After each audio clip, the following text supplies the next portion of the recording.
Purihin, purihin ang ating Panginoon. Isang mapagpalang hapon po sa ating lahat.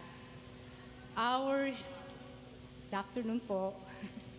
Our healing message for this afternoon is taken from Hebrews chapters 12, verses 1 to 14. Therefore, since we are surrounded by such a great cloud of witnesses, let us throw off everything that hinders and the sin that so easily entangles. And let us run with perseverance the race marked out for us. Let us fix our eyes on Jesus, the author and perfecter of our faith, who for the joy set before him endured the cross, scorning its shame, and sat down at the right hand of the throne of God. Consider him who endured such opposition from sinful men, so that you will not grow weary and lose heart. In your struggle against sin, you have not yet resisted to the point of shedding your blood.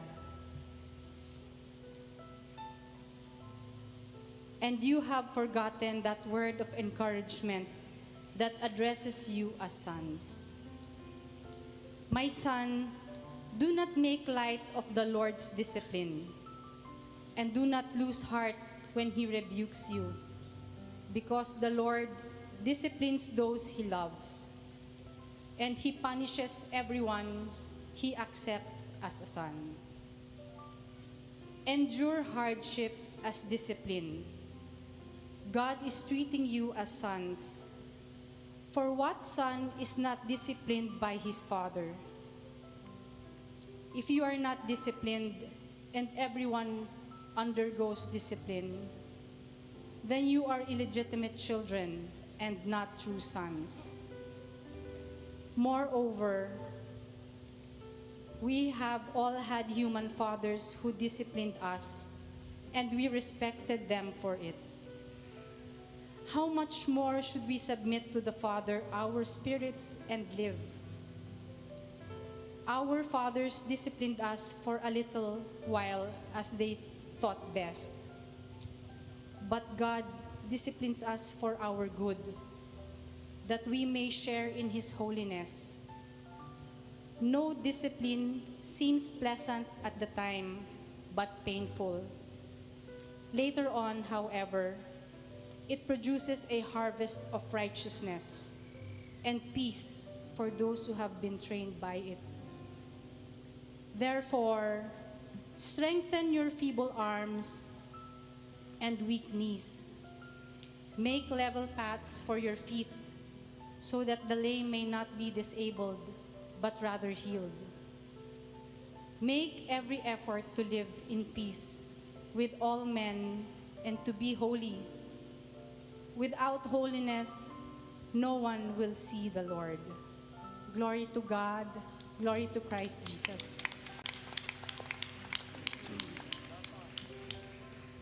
Yamang naliligid tayo ng makapal na saksi, iwaksi natin ang kasalanan at ang namang balakid na pumipigil sa atin. At tayo'y buong tiyagang magpatuloy sa takbuhing nasa ating harapan. Ituon natin ang ating paningin kay Jesus, na siyang pinagmulan ng ating pananampalataya, at siya ring nagpapasakdal nito. Dahil sa kagalakang naghihintay sa Kanya, hindi niya ikinahiya ang mamatay sa krus, at siya ngayon nakaluklok sa kanan ng trono ng Diyos. Isip-isipin ninyo kung gaano ang tiniis niyang paglaban ng mga makasalanan upang hindi kayo manlupaypay o panghinaan ng loob. Hindi pa humahantong sa pagdanak ng inyong dugo ang pakikitunggali ninyo sa kasalanan. Nalimutan na ba ninyo ang pangaral ng Diyos sa inyo bilang mga anak niya? Mga salitang nagpapalakas ng loob ninyo. Anak, huwag kang magwalang bahala kapag itinutuwid ka ng Panginoon.